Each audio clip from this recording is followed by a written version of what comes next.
dua orang warga negara Indonesia, yaitu YHL dan HK. Larangan bepergian ke luar negeri ini terkait penyidikan dugaan tindak pidana korupsi, pemberian hadiah atau janji terkait penetapan anggota DPR RI terpilih 2019 sampai dengan 2024.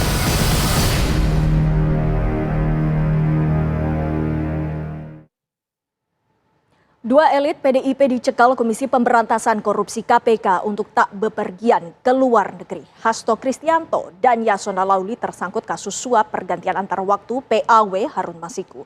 Lantas setelah Hasto ditetapkan sebagai tersangka, akankah KPK menangkap tokoh utama Harun Masiku yang saat ini masih buron?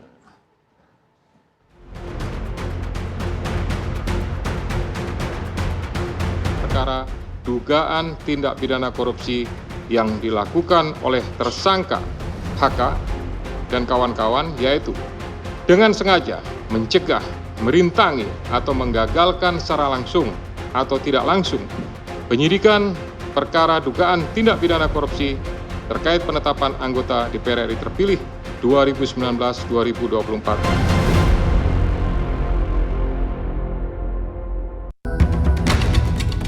Hasto Kristianto ditetapkan oleh Komisi Pemberantasan Korupsi sebagai tersangka dalam kasus buron Harun Masiku yang berkaitan dengan suap pergantian antar waktu atau PAW anggota DPR periode 2019-2024. Tak hanya Hasto, mantan Menkumham Yasona Lauli yang juga elit PDIP ikut terseret dalam kasus ini. Keduanya, Hasto dan Yasona, dicekal bepergian ke luar negeri setelah dikeluarkannya surat perintah penyidikan atau sprindik. Saya sebagai ketua DPP, surat saya kirim ke KPU tentang ke Mahkamah Agung untuk permintaan fatwa tentang keputusan Mahkamah Agung nomor 57. Kami minta fatwa, saya tanda tangani fatwa, permintaan fatwa, karena di situ ada perbedaan tafsir antara KPU dan DPP tentang suara caleg yang meninggal. Saya kirim surat ke DPP, ke Mahkamah Agung. Pertanyaan terkait dengan keberadaan Harun Masiku nggak sih Pak ke Bapak? Tidak ada. Tidak ada sama sekali. KPK mengeluarkan surat keputusan nomor 1757 tahun 2024 tentang larangan bepergian ke luar negeri keduanya dan berlaku selama 6 bulan sejak dikeluarkannya surat itu pada 24 Desember lalu. Dua orang warga negara Indonesia, yaitu YHL dan HK. Larangan bepergian ke luar negeri ini terkait penyidikan dugaan tindak pidana korupsi, pemberian hadiah atau janji terkait penetapan anggota DPR RI terpilih 2019 sampai dengan 2024. Jauh sebelum penetapan Hasto sebagai tersangka, Ketua Umum PDI Perjuangan Megawati Soekarno Putri pernah mengatakan bahwa partainya PDIP akan diaut-aut atau diacak-acak terkait Kongres 6 PDI Perjuangan. Ini biar kedengeran. Kenapa? Karena itu juga udah ada nih berita.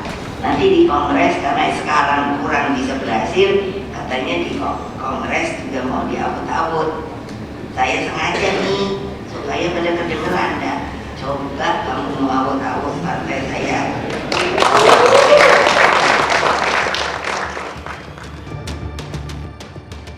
Lebih lanjut, PDIP dalam konferensi pers 24 Desember lalu pasca Hasto ditetapkan sebagai tersangka lewat tim kuasa hukum Roni Talapesi menyatakan bahwa ada upaya pemidanaan yang dipaksakan atau kriminalisasi.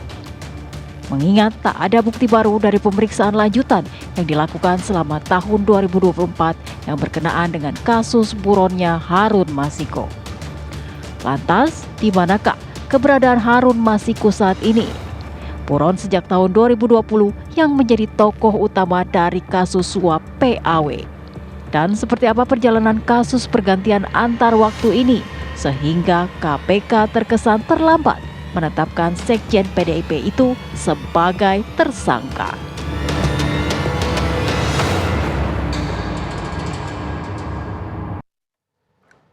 elit PDI Perjuangan Hasto Kristianto dan Yasona Lauli dicekal imigrasi untuk tidak berpergian ke luar negeri setelah keluarnya surat perintah penyidikan dari KPK. Keduanya terkait kasus suap PAW Harun Masiku yang mana Harun hingga kini tidak diketahui keberadaannya. Lalu akankah pencekalan Hasto dan Yasona membuat Harun Masiku muncul ke permukaan atau justru kasus yang melebar ini akan memicu pergolakan internal di tubuh PDI Perjuangan? Sejak Sekjen PDI Perjuangan Hasto Kristianto ditetapkan sebagai tersangka. Untuk membahasnya sudah bergabung bersama kami mantan penyidik KPK Ronald Paul Sinyal, kemudian juru bicara PDI Perjuangan Aryo Seno Bagaskoro, dan juga bergabung di studio bersama kami pakar politik Henry Satrio. Selamat petang semuanya. Kita mau menuju ke Mas Seno terlebih dahulu. Mas Seno, kita ingin dengar ya psikologis dari PDI Perjuangan. Ini apakah ada pembicaraan di internal PDI Perjuangan untuk pergantian Hasto Kristianto sebagai Sekjen PDIP pasca ditetapkan sebagai tersangka? Mas Seno? Baik, terima kasih Mbak Gina. Jadi sampai hari ini tidak ada pembahasan tentang pergantian posisi Sekjen partai. Kita tahu bahwa itu adalah kewenangan prerogatif hak dari Ketua Umum untuk kemudian menentukan susunan DPP termasuk terkait dengan posisi Sekjen. Maka dari itu per hari ini pun kami dalam sikap menghormati keputusan hukum yang diambil oleh teman-teman KPK. Apapun itu kita sebagai warga negara selalu diajarkan untuk taat pada proses hukum. Tetapi bahwa di dalam proses ini setidaknya kurang lebih 1 tahun terakhir kita tidak menangkap suasana kebatinan atmosfer politik yang terjadi hanya dari potongan-potongan peristiwa, tetapi kalau ditangkap keseluruhan peristiwanya, puzzle-nya, maka kita mencoba merangkai bahwa ternyata di dalam peristiwa-peristiwa tersebut memang kita di posisi yang sangat ditekan di berbagai pihak. Mulai dari bagaimana narasi tenggelamkan banteng, tumbangkan banteng, kalahkan banteng itu terus dilakukan glorifikasi di media sosial untuk menekan kami, lalu pemasangan spanduk-spanduk yang provokatif di berbagai jalan-jalan utama di Jakarta dan Bogor, hingga kemudian panggilan demi panggilan hukum yang diserukan kepada pimpinan partai PDI Perjuangan. Keseluruhan situasi itu sangat terorganisir dan sangat terstruktur, dan buat kami ada nuansa politik yang sangat tinggi di sana, apalagi dilakukan di momentum yang sangat dekat dengan momentum politik sangat penting, yaitu Kongres Partai. Yang kita tahu bahwa dalam konteks itu, maka posisi Sekjen di partai manapun saat menghadapi Kongres perannya sangat sentral. Nah, situasi ini tentu membuka berbagai pemikiran di dalam internal kami. Apakah ini adalah upaya terstruktur untuk kemudian mengacak-ngacak konsolidasi internal partai? Ini yang sedang kami rasakan bersama-sama. Itu Mbak. Bang Ronald, pencegahan yang dilakukan terhadap Hasto Kristianto dan juga Yasona Lauli ini, apakah ini berarti KPK menemukan bukti kuat dari keduanya untuk kasus Harun Masiku? Bang Ronald. Oke. Sebelumnya juga pada saat kita kembali lagi ya ke era sebelum awal penyidikan perkara kita tahun 2020 itu memang ditetapkan ada dua sprindik ya, salah satu pemberi dan penerima. Untuk pemberi ada Pak Saiful Bahri dan juga Harun Masiku, dan juga penerima adalah Pak Wahyu Setiawan dan juga Agus Yanitio. Nah, dalam rangka pengembangan penyidikan memang ada beberapa informasi terkait adanya dugaan orang lain atau tindak orang lain yang terlibat ya.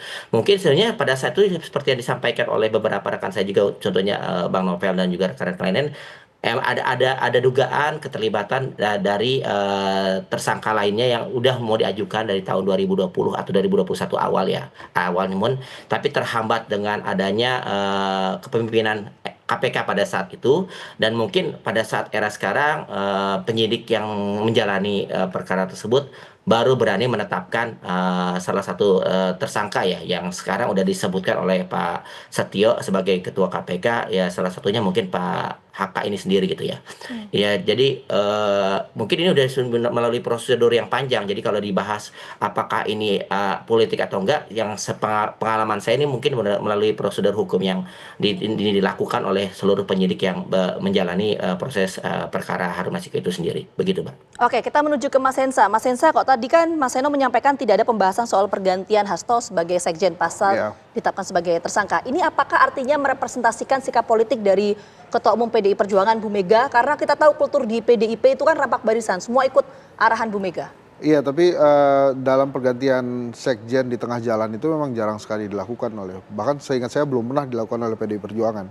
Jadi artinya kalaupun ada pembahasan itu nanti adanya di Kongres ya, yang akan diselenggarakan kalau saya tidak salah bulan Januari. Tahun depan. Tahun depan. Nah, sebetulnya kan kalau kita lihat hal ini, tujuannya apa sih sebetulnya, memang untuk pemberantasan korupsi atau pekerjaan rumah yang belum selesai. Tapi menurut saya ini jadi rame seperti ini karena ada dua hal kan. Yang pertama adalah ini sudah terlambat sebetulnya. Kenapa terlambat? Karena Pak HK dan Ibu Mega sudah tahu bahwa Pak HK akan jadi tersangka kan. Makanya berkali-kali diungkapkan. Nah kalau sudah terlambat seperti itu, apalagi diumumkan atau press conference-nya setelah berita beredar gitu. Maka itu kan berkembang di masyarakat, kenapa bisa seperti ini gitu. Kemudian yang kedua adalah saya yakin banyak masyarakat ingin ini cepat berlalu aja supaya tidak mengganggu roda pemerintahannya Pak Prabowo. Maka pertanyaan-pertanyaan itu kerap muncul gitu, baik dari sisi KPK-nya Pak Setio maupun dari KPK sebelumnya gitu. Kan kita bertanya ini kenapa sih kemudian ada Harun Masiku lagi yang muncul gitu, padahal berkali-kali Pak Prabowo sudah mengatakan pentingnya kita memberantas kemiskinan, pentingnya kita merdeka gitu ya. Bahkan beberapa kali keliling luar negeri juga sama sekali tidak memprioritaskan pembicaraan ini lagi. Bahkan dia sudah mulai berbicara tentang bagaimana ekonomi harusnya bisa membaik di 2025. Jadi pertanyaan-pertanyaan ini tuh kembali lagi ke KPK. Ini KPK maunya ngapain sebetulnya? Karena tadi disebutkan kan oleh TV One bahwa case ini adalah anggota DPR 2019-2024. Anggota DPR yang baru yang 2024 aja udah dipilih lagi gitu. Apakah ini pekerjaan rumah yang belum selesai ataukah ada agenda lain di seputaran itu, kan yang tahu KPK Pak Setio aja gitu. Tapi sih kami mengharapkan ini saya sebagai rakyat ya. Ini kalau memang harus diselesaikan lah. Ya. Karena yang membingungkan buat rakyat sekarang ini case-nya case hukum atau case politik. Ya. Tersangkanya ini tersangka korupsi atau tersangka ngumpetin. Atau tersangka lainnya gitu. Atau apa sih yang sebenarnya ditersangkakan sih kalau menurut saya itu. Jadi harus ditanya juga Pak Prabowo. Pak Prabowo harus tanya KPK juga. Ya. Nih Anda tuh maunya ngapain sih sebetulnya, tujuannya ini mau apa? Tapi gitu? Gini Mas Hensa, kembali ke pertanyaan saya tadi ya. Apakah dengan sikap dari tadi Mas Heno menyampaikan bahwa tidak ada pembahasan soal pergantian Sekjen PDIP Hasto Kristianto saat ini merepresentasikan sikap politik dari Bu Mega atau justru terjadi friksi di internal PDI Perjuangan? Saya sih nggak yakin ada friksi di PDI Perjuangan ya. Karena kan tadi Vita juga sudah menyampaikan bahwa PDI Perjuangan itu tegak lurus ke Ibu Mega. Ya. Jadi kalau Ibu Mega belum berbincang tentang siapa yang menggantikan Sekjen, itu ya belum berarti, walaupun Pak HK kalau saya nggak salah sudah 2 kali ya. Jadi kalau kemudian ini tentang internal partai sih, apakah kemudian merasa terganggu? Ya saya harus mengatakan pasti PDI Perjuangan terganggu gitu, karena Pak HK dicekal, kemudian Pak Yasona juga yang menteri hukum HAM-nya di era Pak Jokowi juga dicekal. Setiap ada pencekalan kan maka rakyat akan bertanya gitu, ini ada apa, kemudian sebesar apa gitu. Sebetulnya pertanyaan-pertanyaan itulah yang harus dijawab. Kalau memang ternyata ini ranahnya politis, maka rakyat juga berhak bertanya gimana case-case yang lain, case BTS misalnya, atau case CPO minyak sawit dan lain-lain gitu.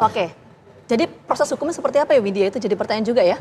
Pertanyaan yang mungkin juga menjadi yang lebih kental adalah kasus ini telah bergulir hampir sekitar 5 tahun lamanya. Kami akan menanyakan kepada Bang Ronald. Bang Ronald, ini justru menjadi sebuah pertanyaan dengan penetapan Hasto Kristianto sebagai tersangka dan juga dilakukannya pencegahan ke luar negeri terhadap Yasona Lauli. Apakah ini sebuah upaya untuk mengungkap keberadaan dari Harun Masiku? Bang Ronald. Terima kasih. Saya kembali lagi saya sangat mendukung ya, apakah penyelesaian kasus Harun Masiku ini yang sudah terlalu berbelit-belit atau panjang ya, sampai 5 tahun, hampir 5 tahun ya, terhitung tanggal 9 Januari 2025 itu genap 5 tahun perkara tersebut. Jadi mungkin ini adalah salah satu strategi yang dijalankan oleh pihak KPK atau penyidik KPK yang saat ini menjalani, bahwa perkara Harun Masiku yang saat ini sampai mungkin belum bisa ditemukan. Sebetulnya sih pada saat saya menangani juga banyak informasi, cuman kan udah terlalu panjangnya Harun Masiku yang belum ditemukan. Mungkin punya ada strategi lain berdasarkan keterangan saksi atau keterangan alat bukti yang lainnya yang menyebutkan adanya dugaan keterlibatan yang sudah disampaikan oleh Ketua KPK Pak Setio, bahwa ada dugaan tersangka yang baru ya, ada, kalau tidak salah sih ada dapat info ada 1 atau 2 tersangka baru gitu ya. Mungkin itu ada cara buat penyidik buat menyelesaikan atau buat adanya petunjuk yang menerangkan bahwa Harun Masiku ada di mana, seperti itu. Dan daripada kita terlalu fokus mencari ke Harun Masiku juga, kenapa tidak kita menggunakan cara lain, adanya keterangan dari keterangan saksi atau juga tersangka dan juga bukti-bukti yang lainnya yang ada dugaan keterlibatan yang lainnya. Yang diduga itu saya sangat mendukung dari pihak penyidik KPK untuk melanjutkan perkara ini untuk segera selesai. Seperti itu sih, Mbak. Bang Ronald, apakah ini artinya ada bukti baru dalam penetapan tersangka Hasto Kristianto? Dijawab nanti selepas jeda. Bang Ronald, kami akan kembali pemirsa usai jeda di Kabar Petang. Kita lanjutkan dialog kami. Sebelum kita menanyakan bagaimana tanggapan dari PDIP, kami ingin menanyakan kembali kepada Bang Ronald dari pertanyaan nanggung tadi ataupun yang gantung tadi. Bagaimana pendapat Anda dengan adanya hampir 5 tahun kasus ini? Adakah bukti-bukti baru dalam penetapan Hasto Kristianto sebagai tersangka ini? Apa saja yang kemudian meyakinkan bahwa Hasto Kristianto dan juga Yasona Lauli ini memiliki keterkaitan dan juga sebagai saksi kunci dalam kasus ini? Oke, kembali lagi sebelumnya kalau bilangnya kita mengarah ke salah satu orang aja terkait HK itu kurang tidak relevan juga ya. Jadi sebenarnya pada saat penanganan kasus yang hampir 5 tahun ini pun sebenarnya udah banyak bukti atau alat-alat bukti yang kita terima, bukan hanya terkait HK, ada juga yang lain apapun gitu kepada tersangka lainnya gitu yang sekarang mungkin ditetapkan di sprindik baru kemarin tanggal 24 di KPK itu. Namun semua alat bukti itu pun sebenarnya sudah saya sampaikan juga kepada penyidik. Saya juga sudah dilakukan pemeriksaan juga oleh penyidik KPK yang saat ini menangani, dan kebetulan adalah uniknya juga penyidik yang menangani adalah penyidik yang pada saat perkara di tahap penyelidikan itu mungkin kita bisa kenal ya, Bang Rosa itu ya yang menangani. Kembali lagi dia menjadi penyidiknya. Sudah saya sampaikan beberapa alat bukti, mungkin setelah diberikan beberapa alat bukti yang saya alami dan saya temukan gitu, dia kembangkan, dan di situ penyidik saat ini mungkin lebih yakin buat menetapkan beberapa tersangka yang baru, mungkin salah satunya saudara HK itu sendiri gitu ya. Tapi apakah ini ditanyakan apakah sudah tepat atau tidak, ya itu kembali saya juga kurang tahu apakah KPK sudah yakin dengan segala alat bukti yang saat ini dimiliki, dan sampai Pak Setio itu sendiri mengumumkan melalui konferensi persnya bahwa menetapkan salah satu tersangka yaitu saudara HK sebagai tersangka di sprindik yang terbaru terkait penanganan kasus suap KPU atau Harun Masiku yang saat ini masih buron. Seperti itu ya, Mbak ya. Nah, berapa transaksi ataupun uang yang saat ini diduga dalam data yang telah diterima oleh KPK sendiri dalam proses PAW ini? Oke, untuk kesepakatan yang diterima oleh antara saudara Wahyu Setiawan dengan Harun Masiku pada saat saya tangan itu, dealnya adalah 1 miliar rupiah. Mungkin tidak terlalu besar ya, makanya saya setuju juga tadi pendapat Bang itu bahwa ini bukan suatu biaya yang atau kasus korupsi yang besar ya, hanya terkait suap yang sekitar 1 miliar saja. Cuman uniknya ini ada dugaan gitu keterlibatan pembagian dana yang tidak sepenuhnya dihandle atau dikeluarkan oleh saudara Harun Masiku. Mungkin itu juga yang mau digali lebih dalam ya. Apakah ada orang-orang lain yang mensupport dana buat melancarkan proses PAW dari saudara Rizky Aprilia pada saat itu yang terpilih ya, peringkat kedua, dengan Harun Masiku yang kalau tidak salah masih peringkat kelima gitu ya, sehingga memaksa si Harun Masiku untuk naik ke mengganti Rizky Aprilia, dan dananya yang dikendalikan hanya 1 miliar. Cuman bukan dananya itu, tapi ada orang lain atau dugaan dari yang memberikan bantuan dana, sokongan dana untuk Harun Masiku untuk bisa maju ke sebagai salah satu calon anggota DPR RI pada tahun 2019 sampai 2024 pada saat itu ya. Seperti itu, Oke, Mbak. kita menuju ke Mas Seno. Mas Seno, kalau kita dengar pernyataan dari Bu Mega di beberapa forum sebelumnya itu kan sempat menyampaikan akan pasang badan untuk Hasto Kristianto. Tapi pasca Hasto ditetapkan sebagai tersangka, respon dari Bu Mega ini apa, Mas Seno? Ya, nggak usah jauh-jauh ke Bu Mega, saya rasa cukup kader-kader partai dan termasuk tim hukum yang memberikan suatu pernyataan dan tanggapan atas situasi ini. Bagaimanapun kita masih merasa betul seperti yang saya sampaikan tadi bahwa ada nuansa politik di dalam case ini kalau dirangkai dengan berbagai peristiwa lain yang menimpa atau ditujukan pada PDI Perjuangan selama 1 tahun terakhir. Nah, bicara tentang barang bukti baru misalnya, ini kan kasus lama, Mbak, sudah dari 2019-2020. Tetapi kan kita masih mengikuti juga keterangan pers KPK kemarin, tapi kan tidak ada bukti baru yang kemudian dibawa di dalam konferensi pers tersebut. Jadi basisnya menetapkan tersangka itu apa? Padahal misalnya pemberi suap dan penerima suap sudah menjalani hukuman, sudah ada putusan sidang dari bertahun-tahun yang lalu, dan lalu kemudian hari ini ada bukti, ada kemudian penetapan tersangka baru tanpa adanya bukti baru. Nah, caranya gimana itu dan kenapa kok baru sekarang? Ini momentum yang aneh buat kami, itu yang pertama.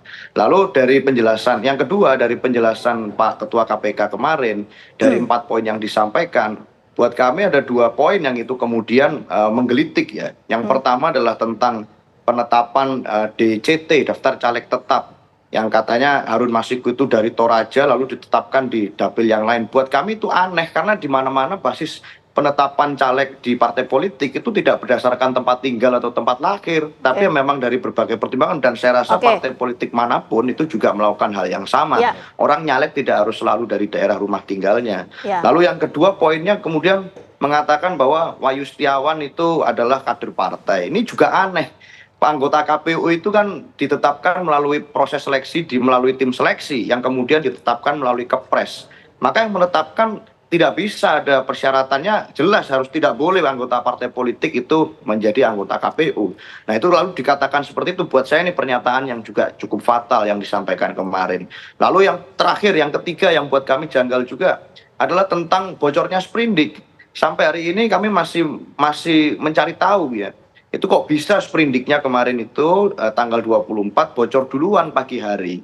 Itu kan sesuatu yang melanggar hukum kalau kemudian bisa kita telusuri. Bagaimana mungkin sprindik yang ini belum ada keterangan resmi dari KPK itu kemudian sudah bisa tersebar luas di mana-mana dan jadi berita yang ramai. Dan buat kami ada implikasi politik di sana. Yang ini semakin menguatkan kemudian ada nuansa politik yang cukup kental. Apapun tentu kami menghormati proses hukumnya. Selama ini pun kan Pak Hasto Kristianto, Pak Yasona Lauli setiap kali dipanggil KPK juga selalu hadir memberikan keterangan, dan saat ini juga kita juga menghormati prosesnya. Tetapi tentu kita berharap KPK dan penegak hukum lainnya semuanya berlaku profesional. Sebagai warga negara kami berlaku profesional, kami juga mengharapkan profesionalitas yang sama dari aparat penegak hukum. Itu, Mbak. Oke, Mas Seno, tapi tadi pertanyaan saya belum terjawab, Mas. Kalau tadi yang saya tanyakan bagaimana respon dari Bu Mega? Kalau dari kadernya ini kan sudah disampaikan sebagian. Tapi kalau respon dari Bu Mega seperti apa? Sudah merespon belum? Karena kan kultur di PDIP semua tegak lurus ke Bu Mega. Sejauh ini saya rasa kan kader-kader partai, kemudian tim hukum partai sudah bergerak dan memberikan tanggapan. Maka buat saya dan kami semua, sementara ini sudah cukup untuk memberikan respon atas dinamika yang terjadi. Tidak perlu sampai ke ketua umum terlebih dahulu. Itu, Mbak. Menanggapi dengan pencegahan ke luar negeri yang dilakukan terhadap Yasona Lauli, Bang Hesa, ini bagaimana tanggapannya? Khususnya tadi juga disebutkan oleh Mas Seno, apakah memang ada nuansa politik tersebut? Ya, kalau kemudian KPK kan sequence-nya kan sebetulnya ya itu tadi ya, dimulainya kan 2019 ya. Kemudian ada pergantian pimpinan KPK, dilaksanakanlah hal yang udah lama banget itu. Makanya tolong dicek juga Pak Wahyu Setiawan itu sudah keluar belum dari penjara tuh ya. Kalau udah keluar juga ini kelamaan banget ini proyeknya, case ini. Maka itu akan menjadi pertanyaan-pertanyaan terus dari masyarakat ke Harun Masiku itu sehebat apa sampai kemudian sampai hari ini belum ketangkep kan. Pertanyaan-pertanyaan lainnya kan ini orang ada di mana, masih di bumi atau sudah tidak ada di bumi kan gitu-gitu kan pertanyaannya. Nah ini makanya menurut saya segerakan saja lah supaya tidak menjadi pertanyaan-pertanyaan terus. Kalau tadi kan pertanyaannya selalu kenapa baru sekarang gitu, kenapa nggak dari dulu. Terus pencegahan tadi ya, pencekalan. Itu kan membuat eskalasi pertanyaan dan eskalasi politik itu kan meningkat tuh. Karena Yasona Lawli kan bukan sosok yang biasa-biasa aja di Indonesia. Dia pernah jadi Menteri Kumham 2 periode. Terus Hasto Kristianto kan juga bukan orang yang biasa-biasa saja. Jadi kalau 2 orang yang cukup dikenal di negeri ini tiba-tiba dicekal untuk kasus orang yang belum ketemu ya, yang namanya Harun Masiku ini kan kita jadi nanya juga. Nah itu orang ada di mana tuh jadinya? Kan sebetulnya tadinya kita pikir ya, press conference KPK itu dengan pencekalan, kemudian ada pengumuman. Jadi ini ada pencekalan ya, HK dan YL gitu, YSL gitu. Ini HM ini udah ketemu loh, kita udah tahu. Jadi supaya bisa berlanjut, yang 2 ini kita cekal, nanti Harun kita hadirkan di. Nah, tapi kan sampai hari ini yang ini dicekal, Harun ini juga nggak ketemu. Jadi canggih juga nih si Harun nih. Gitu ya, bikin heboh Indonesia terus. Ya ini mudah-mudahan segera ditangkap oleh KPK ya, Pak Harun Masiku ini supaya selesai urusannya. Oke, baik, nanti kita tunggu kelanjutan kasusnya seperti apa. Terima kasih banyak sebelumnya ada Mas Hensa, kemudian Mas Seno dan juga Bang Ronald atas waktunya sudah bergabung bersama kami. Sehat selalu semuanya.